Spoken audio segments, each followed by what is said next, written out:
हरे कृष्णा। भगवद गीता यथारूप अध्याय 6 ध्यान योग श्लोक संख्या 3। अष्टांग योग के नव साधक के लिए कर्म साधन कहलाता है और योग सिद्ध पुरुष के लिए समस्त भौतिक कलापों का परित्याग ही साधन कहा जाता है। तात्पर्य: परमेश्वर से युक्त होने की विधि योग कहलाती है। इसकी तुलना उस सीढ़ी से की जा सकती है जिससे सर्वोच्च आध्यात्मिक सिद्धि प्राप्त की जाती है। यह सीढ़ी जीव की अधम अवस्था से प्रारंभ होकर आध्यात्मिक जीवन के पूर्ण आत्म साक्षात्कार तक जाती है।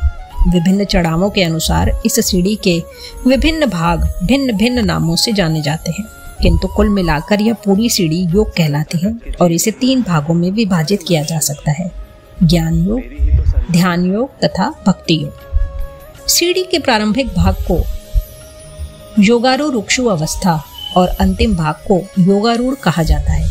जहाँ तक अष्टांग योग का संबंध है, विभिन्न यम नियमों तथा आसनों अर्थात जो प्रायः शारीरिक मुद्राएं ही हैं के द्वारा ध्यान में प्रविष्ट होने के लिए आरंभिक प्रयासों को सकाम कर्म माना जाता है।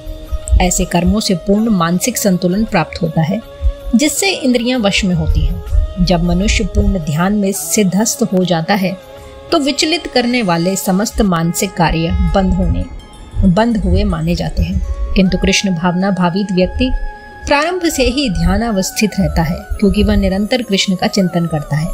इस प्रकार कृष्ण की सेवा में सतत व्यस्त रहने के कारण उसके सारे भौतिक कार्यकलाप बंद हुए माने जाते हैं। श्लोक संख्या 4।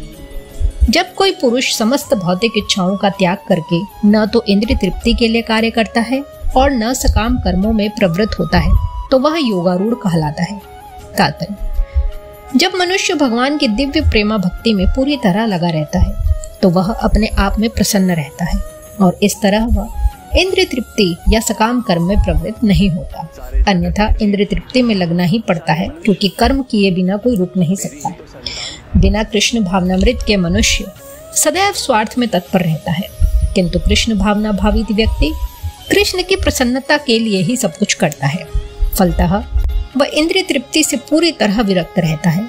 जिसे ऐसी अनुभूति प्राप्त नहीं है उसे चाहिए कि भौतिक इच्छाओं से बचे रहने का वह यंत्रवत प्रयास करे, तभी वह योग की सीढ़ी से ऊपर पहुंच सकता है।